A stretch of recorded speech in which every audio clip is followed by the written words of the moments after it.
Welcome back to our channel education express live with education চ্যানেলে আপনাদের সকলকে স্বাগত। আপনারা কিন্তু থাম্বনেল দেখেই বুঝতে পেরেছেন যে ডব্লিউবি এসএসসি গ্রুপ সি এবং গ্রুপ ডির যে এক্সাম রেজাল্ট, সেই এক্সাম রেজাল্টটা কবে প্রকাশিত হতে পারে। এই মুহূর্তে কিন্তু আন্দোলনের পথে প্রত্যেককে নামতে হবে এবং ওবিসি 7% ধরে কিন্তু নিয়োগ করবে সরকার। ইউআরের কাট অফ অনেক কমতে চলেছে, ইউআরের কাট অফ কিন্তু অনেকটা কম যেতে চলেছে। ইডব্লিউএস সার্টিফিকেট বাতিল হতে চলেছে। কাদের ইডব্লিউএস সার্টিফিকেট বাতিল হতে চলেছে আপনারা ইতিমধ্যে জানেন। ওবিসি সার্টিফিকেট 2010-এর পরে ওবিসি সার্টিফিকেট কিন্তু বাতিল হওয়ার পথে বা বাতিল হয়ে গেছে, কিন্তু যেগুলো জেনুইন সেগুলো কিন্তু এডিট অপশান ইতিমধ্যে কিন্তু এসএসসি থেকে কিন্তু নতুন এডিট অপশান খুলে দেওয়া হয়েছে। সেই এডিট অপশানের মধ্য দিয়ে কিন্তু ডব্লিউবি এসএসসি গ্রুপ সিডির এক্সাম রেজাল্টের পরে কিন্তু তাদেরও এরকমভাবে এডিট করতে দেওয়া হবে। তো আজকের রেজাল্ট কবে প্রকাশিত হতে পারে, চেয়ারম্যান কি বললেন, ডব্লিউবি এসএসসি গ্রুপ সিডির কাট অফ কেমন যাবে, এবার ফাইনাল মেরিট লিস্টে কাট অফ কেমন যাবে, মানে কত নাম্বার পেলে আপনারা ফাইনাল মেরিট লিস্টের কাট অফ ক্লিয়ার করতে পারবেন, এ সম্পর্কে বিস্তারিত ব্যাখ্যা কিন্তু আজকের আপনাদের ভিডিওতে জানাবো। সম্পূর্ণ ভিডিওটির পাশে থাকবেন। আজকের ভিডিওর অনেক ইনফরমেটিভ হতে চলেছে। ইন্টারভিউর প্রস্তুতি কেমন নেবেন, কেমন ধরনের কোশ্চেন হতে পারে, এমন টাইপের প্রশ্ন কিন্তু আজকের বলবো। এছাড়া কিন্তু মেল ফিমেল অর্থাৎ পুরুষ ও মহিলা উভয় প্রার্থীর যে সিট ডিভাইডেশন, সেই সিট ডিভাইডেশনে কত নাম্বার নামতে পারে, কত নাম্বার মহিলাদের ক্ষেত্রে নামলে তারা ফাইনাল সিলেকশন পাবেন, এমনও তথ্য কিন্তু আজকের ভিডিওর মধ্যে থাকছে। তো ডব্লিউবি এসএসসি গ্রুপ সিটির যে এক্সাম রেজাল্ট, সেই এক্সাম রেজাল্ট কিন্তু এ মাসে প্রকাশ হওয়ার সম্ভাবনা কিন্তু অনেক কম। এ মাসে প্রকাশ হওয়ার সম্ভাবনা অনেক কম। আমরা যতটুকু সূত্র মারফত খবর পাচ্ছি, সেপ্টেম্বরের 3rd বা 4th উইকে কিন্তু এই রেজাল্ট আসার সম্ভাবনা আছে। কেননা ইদানিং কিন্তু যে দুষ্মন্ত নারিয়ালা সাহেব এসএসসি চেয়ারম্যান, তিনি কিন্তু বলেছিলেন পুজোর আগে। তো আমরা ভেবেছিলাম যে আগস্ট মাসে রেজাল্ট আসার কিন্তু একটা বড় সম্ভাবনা রয়েছে, কিন্তু এই আগস্ট মাসে কিন্তু রেজাল্ট আসার কোনো রকম সম্ভাবনা দেখাই যাচ্ছে না। সেহেতু সেপ্টেম্বরের 3rd বা 4th উইকে আপনাদের রেজাল্ট আসার সম্ভাবনা রয়েছে। ইতিমধ্যে জানেন যে ডব্লিউবি এসএসসি যে এসএলএসটি সেটা কিন্তু স্থগিত হয়ে গেছে। সেটা সুপ্রিম কোর্টের রায়, সুপ্রিম কোর্টে কিন্তু 21 তারিখ অর্থাৎ কালকেরে বা পরশু দিন কিন্তু একটা এমএ ফাইল হয়েছে। সেই ফাইলের পরিপ্রেক্ষিতে সেখানে 17% না 7% হবে, সেটা নিয়ে কিন্তু একটা সুপ্রিম কোর্ট থেকে বললে তারপরে কিন্তু ফাইনাল ডিসিশন জানানো হবে। কিন্তু তার আগে সরকার কিন্তু এডিট উইন্ডো অপশান দিয়ে দিয়েছে, যাতে করে সবাই এডিট উইন্ডোটা করতে পারে, নিজের ক্যাটাগরিটা চেঞ্জ করতে পারে শুধুমাত্র ওবিসি প্রার্থীদের ক্ষেত্রে। কিন্তু এই যে 7% এবং 17%, এই ব্যাপারটার মধ্যে কিন্তু একটা খোলাসা থেকে যাচ্ছে। ইতিমধ্যে কিন্তু মাননীয় স্কুল শিক্ষামন্ত্রী দীপক বর্মন মহাশয় কিন্তু তিনি বলেছেন যে 7% ধরে নিয়োগ করার সম্ভাবনা কিন্তু প্রবল, এবং এই 7%-এ কিন্তু নিয়োগ হওয়ার সম্ভাবনা প্রবল। ইতিমধ্যে আপনারা দেখেছেন পুলিশ রিক্রুটমেন্ট বোর্ডের কিন্তু তরফ থেকে কিন্তু নতুন উইন্ডো চালু করা হয়েছে। সেই উইন্ডোতে তারা বলে দিয়েছে 7%-এ নিয়োগ হবে, ওবিসিরা ক্যাটাগরি করতে পারবে। ইদানিং কিন্তু একদিন আগে কিন্তু কলকাতা হাইকোর্ট থেকে স্থগিতাদেশ দিয়েছে 12,000 কনস্টেবলের উপরে। 12,000 কনস্টেবল রেজাল্টের উপর কিন্তু স্থগিতাদেশ দিয়েছে কলকাতা ডিভিশন বেঞ্চের কলকাতা হাইকোর্ট। সেই হাইকোর্টের প্রধান বিচারপতি হচ্ছেন ডক্টর অমৃতা সিনহা ম্যাডাম। কিন্তু এই যে ব্যাপারটা, এটার আমি কেন বলছি, এখানে কিন্তু ইডব্লিউএস নিয়ে কিন্তু একটা ইস্যু উঠেছে। তারা কিন্তু বলেছে, বিভিন্ন নোটিফিকেশান দিয়ে বলেছে 18/5/2024 পরে যে সমস্ত ইডব্লিউএস সার্টিফিকেট বার হয়েছে, সেই সমস্ত ইডব্লিউএস সার্টিফিকেট কিন্তু বাদ, অর্থাৎ সেই সমস্ত ইডব্লিউ সার্টিফিকেট কিন্তু তারা ইউজ করতে পারবে না এই এক্সামের ক্ষেত্রে। 18/5/2024। তো এই ডব্লিউবি এসএসসি গ্রুপ সিডির ক্ষেত্রেও কিন্তু সেম জিনিসটাই হবে। সেহেতু কিন্তু তারা কিন্তু একটা ডেডলাইন দিয়ে দেবে, সেটা 18/5/2024 পর না হোক 18/5/2025, মানে যেখান থেকে এটাকে মানে এক্সাম হয়েছে বা এক্সাম কন্ডাক্ট করা হয়েছে বা নোটিফিকেশান বেরিয়েছে, তারপর থেকে কিন্তু এই ইডব্লিউএস সার্টিফিকেট যারা করেছেন তাদের ইডব্লিউএস সার্টিফিকেট কিন্তু বাতিল হওয়ার পথে। মানে ইডব্লিউএস সার্টিফিকেট কিন্তু কোনোভাবে আপনারা ইউজ করতে পারবেন না। এটার একটা সিমিলার ম্যাটার কিন্তু এই ডব্লিউবি এসএসসি গ্রুপ সিডি। আমার কথাটাও আশা করি হয়তো বুঝতে পারছেন, অনেকের খারাপ লাগতে পারে, কিন্তু যেটা বাস্তব সেই বাস্তব কথাটা কিন্তু আপনাদের সামনে আমি উপস্থাপন করছি। ইডব্লিউএস সার্টিফিকেট কিন্তু বাদ হতে চলেছে, এটা একটা ডেডলাইন কিন্তু তারা দেবে। এরকম নোটিফিকেশান কিন্তু আগামী ভবিষ্যতে আসতে পারে, সেটা কিন্তু ভেবে রাখুন। কেননা অলরেডি পুলিশ রিক্রুটমেন্ট বোর্ড কিন্তু তারা দিয়ে দিয়েছে।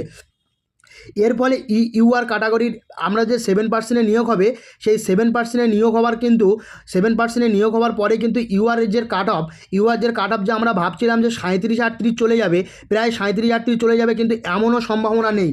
সেটা কিন্তু কমে প্রায় অন্তত 35-36 কাট হবে কিন্তু আসবে ইডব্লিউ, যারা হচ্ছে ইউআর ক্যাটাগরি মানে জেনারেল ক্যাটাগরিতে বিলং করেন।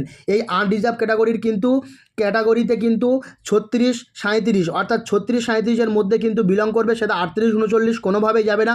আপনি কোন জোন থেকে দেখছেন, কোন জোন থেকে বিলং করেন, অবশ্যই কিন্তু কমেন্ট বক্সে কমেন্ট করুন যে আপনার জোনে আপনার প্রাপ্ত নম্বর কত। এবারে আমরা আসব যে রেজাল্ট প্রকাশিত হওয়ার চান্স, যেটা আমি বললাম যে আগস্ট মাসে রেজাল্ট প্রকাশিত হওয়ার চান্স নেই। আপনারা কিন্তু দয়া করে ভিডিওটা শেষ পর্যন্ত দেখবেন। আগস্ট মাসে প্রকাশিত হওয়ার চান্স নেই। চেয়ারম্যান সাহেব কিন্তু আমরা বলেছিল পুজোর আগে বলতে সেটা কিন্তু সেপ্টেম্বরের থার্ড বা ফোর্থ উইকে কিন্তু রেজাল্ট আসার সম্ভাবনা রয়েছে, যেটা সোশ্যাল মিডিয়া মারফত কিন্তু বিভিন্ন জায়গায় খবরটা ঘুরে বেড়াচ্ছে। সেই মারফত কিন্তু আমরা বলছি, আমরা ইউটিউবার, আমরা কিন্তু গেস করতে পারি, গেস করে আপনাদেরকে বলতে পারি যাতে আপনারা ধারণা পান। কিন্তু এখানে কিন্তু কোনো রকম বাস্তবের সঙ্গে কোনো রকম মিল নেই যে আমরা ভেতরের খবর থেকে জানছি বা কোনো ব্যাপার, এরকম কোনো ব্যাপার নয়। আমরা যেটা মনে হচ্ছে, যেটা সোশ্যাল মিডিয়া মারফত খবর পাচ্ছি, সেই জিনিসটা কিন্তু আপনাদের সামনে উপস্থাপন করছে। আমার ভিডিও ভালো না লাগলে স্কিপ করতে পারেন। যদি ভিডিওর কথাগুলো আপনার ভালো না লাগে স্কিপ করতে পারেন, তাহলে গালাগালি কিন্তু করবেন না কমেন্ট বক্সে, এটা কিন্তু খুব খারাপ লাগে আমাদের ক্ষেত্রে। এবারে হচ্ছে গ্রুপ সিটির কাট অফ কেমন যাবে দেখুন। গ্রুপ সিটির কাট অফ কিন্তু এবারে আমরা গ্রুপ সির প্রার্থীদের ক্ষেত্রে ধরেছিলাম 52 থেকে 53, এটা হচ্ছে ইউআর প্রার্থীদের ক্ষেত্রে এবং ওবিসি প্রার্থীদের ক্ষেত্রে কিন্তু 50+, এবং এসসি প্রার্থীদের ক্ষেত্রে কত, এসসি প্রার্থীদের কিন্তু 48+, এছাড়া কিন্তু এসটি প্রার্থীদের কিন্তু 45+, আর ইডব্লিউএস, যেটা সবথেকে মেন কারণ, ইডব্লিউএসের ক্ষেত্রে কিন্তু 40+, এমনই কিন্তু কাট অফ যাওয়ার সম্ভাবনা রয়েছে। তার কারণ হচ্ছে আগে কিন্তু আপনাদের টাইপিং টেস্টে ডাকবে, যদি ইডব্লিউএস সার্টিফিকেট বাতিল হয় একটা সার্টেন টাইমের পরে, ইডব্লিউএসের যে রেজাল্ট বা ইডব্লিউএসের যে কাট অফ সেটা কিন্তু হুড়ুড় করে কমবে, অনেকটা নিচে নামবে। ইডব্লিউএসের কাট অফ সব থেকে নিচে নামবে। আমি আপনাদেরকে বলে দিলাম, আজকের ভিডিওটা আপনারা সেভ করে রাখুন। ডব্লিউপিবি অর্থাৎ পুলিশ রিক্রুটমেন্ট বোর্ডের যে সিমিলারিটি, সেই সিমিলারিটি দেখে আমার মনে হলো ইডব্লিউএসের যে কাট অফ, সেই কাট অফ কিন্তু অনেক অংশে কমতে চলেছে, অনেক কমবে। এবং সেটার ফাইনাল কাট অফ কত যেতে পারে সেটাও বলবো, কেননা আগে কিন্তু আপনাদের টাইপিং টেস্টে ডাকবে। গ্রুপ ডির ক্ষেত্রে আমরা দেখব ইউআর প্রার্থী যারা আছেন তাদের 36 থেকে 37, তারপরে ইউআরের পরে ওবিসি প্রার্থীদের ক্ষেত্রে কিন্তু 35+, এসসি প্রার্থীদের ক্ষেত্রে কিন্তু 33+, এসটি প্রার্থীদের ক্ষেত্রে কিন্তু 32+, এছাড়া পিএইচের ক্ষেত্রে কিন্তু এখানে প্রায় 30+, এছাড়া যারা ইডব্লিউএস আছেন তাদের কিন্তু 28+। এমনই নাম্বার থাকলে কিন্তু আপনারা ইন্টারভিউর প্রস্তুতি নিন অ্যাজ এ গ্রুপ ডি হিসাবে। তো ফাইনাল মেল লিস্ট হবে, কাট অফ কেমন যাবে ফিমেলদের ক্ষেত্রে কিন্তু ওর থেকে 1 নম্বর করে কমিয়ে নিন, যা কাট অফ বললাম তার থেকে 1 নম্বর করে কমিয়ে নিন। এখানে কিন্তু expected cut off group C প্রার্থীদের ক্ষেত্রে কিন্তু এক্সপেক্টেড যে কাট অফ, সেই কাট অফ ইউআর প্রার্থীদের ক্ষেত্রে 80+, এলে পুরুষদের ক্ষেত্রে, মহিলাদের ক্ষেত্রে 79, ওবিসি প্রার্থীদের ক্ষেত্রে 79+, আর মহিলাদের ক্ষেত্রে 78+, এসসিদের ক্ষেত্রে 78+, 76+ হচ্ছে মেয়েদের ক্ষেত্রে বা মহিলাদের ক্ষেত্রে। এসটিদের হচ্ছে 75+, মহিলাদের ক্ষেত্রে 72, আর পিএইচের ক্ষেত্রে 70+, আর মেয়েদের ক্ষেত্রে 68, ইডব্লিউএসের ক্ষেত্রে 60+ এবং মেয়েদের ক্ষেত্রে 58। এটা কিন্তু বাস্তবের সঙ্গে কোনো মিল নেই, এগুলো কিন্তু অ্যাপ্রক্স এবং expected cut off. Group D প্রার্থীদের ক্ষেত্রে ইউআর 42, মেয়েদের ক্ষেত্রে 41, ওবিসি প্রার্থীদের ক্ষেত্রে কিন্তু দেখতে পাচ্ছেন 40+, মেয়েদের ক্ষেত্রে 39, এসসিদের ক্ষেত্রে 39+, 38, এসটি প্রার্থীদের ক্ষেত্রে 38+, 37, এছাড়া পিএইচের ক্ষেত্রে 37+, 36, ইডব্লিউএসের ক্ষেত্রে 35+, 33। এমনই কিন্তু কাট অফ যাওয়ার সম্ভাবনা রয়েছে। এই কাট অফে যদি আপনারা পৌঁছতে পারেন তাহলে ফাইনাল সিলেকশনের কাছাকাছি কিন্তু আপনারা পৌঁছে যেতে পারেন বা সম্ভাবনা রয়েছে। ফাইনাল কাট অফের বা ফাইনাল সিলেকশনে পৌঁছাতে হলে এমন নাম্বার থাকলে আপনারা কিন্তু একটা সম্ভাবনা রয়েছে আপনারা ফাইনাল সিলেকশনে পৌঁছাতে পারেন। আর ইন্টারভিউর জন্য কিন্তু আপনাকে এখন থেকে প্রস্তুতি নিতে হবে, কিভাবে একটা প্রেজেন্টেশন দেবেন, কিভাবে আপনার নিজেকে আপনি বলবেন, আপনার নিজের সম্পর্কে বলুন।